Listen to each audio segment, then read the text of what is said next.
پیش خدمت ہے شہرنامہ آواز۔ دہلی کے مہرولی علاقے میں ایک مرتبہ پھر سے قبرستان پر قبضہ کرنے کی تیاری شروع ہو گئی ہے۔ بلڈر مافیا نے قبرستان میں گھس کر نہ صرف قدیمی مزارات کو مسمار کیا بلکہ حد بندی بھی شروع کر دی ہے۔ اس تعلق سے امانت اللہ خان کا کہنا ہے کہ انہیں ابھی اس کی اطلاع نہیں ہے، تاہم قبرستان سے وابستہ لوگ ان سے ملاقات کر کے تفصیل بتائیں۔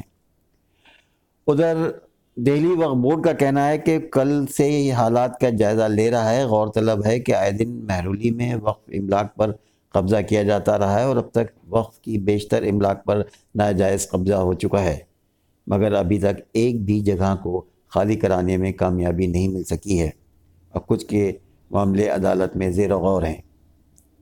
اگر اس قبرستان پر توجہ نہیں دی گئی تو یہ قبرستان جلد ہی نیست و نابود ہو جائے گا اور وہاں پنکھے والی مسجد کے قریب اس قبرستان پر بلڈروں کا قبضہ ہو جائے گا۔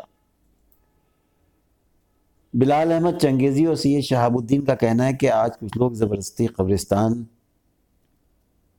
میں گھس آئے اور قدیمی مزارات کو توڑنا شروع کر دیا ہے، جبکہ دہلی وقف بورڈ کا کہنا ہے کہ اطلاعات ملی ہیں گی اور ہم اس پر جلد سے جلد کارروائی کریں گے۔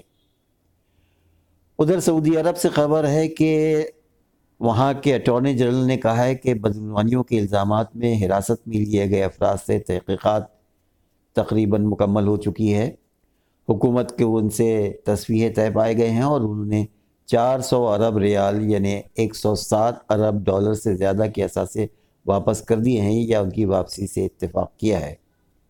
اٹارنی جنرل شیخ سعود المعجوب نے منگل کے روز جاری کردہ ایک بیان میں بتایا ہے کہ کل 381 افراد کو بدعنوانیوں اور سرکاری وسائل کی لوٹ کھسوٹ کے الزام میں حراست میں لیا گیا تھا اور ان میں سے بیشتر نے تصفیے سے اتفاق کیا ہے۔ البتہ 56 افراد ابھی تک زیر حراست ہیں، ان سے تحقیقات کی جا رہی ہے۔ انہوں نے وضاحت کی کہ حراست میں لیے گئے افراد نے ریئل اسٹیٹ کمپنیوں، سیکیورٹیز اور نقد رقم کی شکل میں اپنے اثاثے حکومت کے حوالے کر دی ہیں اور ان تمام کی مالیت 400 ارب ریال سے زیادہ بنتی ہے۔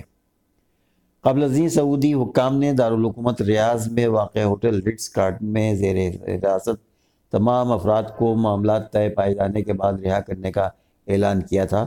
اس ہوٹل کو بدعنوانیوں کے الزام میں گرفتار افراد سے تفتیش کے لیے استعمال کیا جا رہا ہے، لیکن آزادانہ ذرائع کا کہنا ہے کہ بہت سے اس میں جو پرنس ہیں اور سعودی خاندان سے متعلق ہیں ان کے لیے نرمی برتی جا رہی ہے گی اور یہ ایک طرح سے لین دین کا معاملہ کر کے چھوڑا جا رہا ہے۔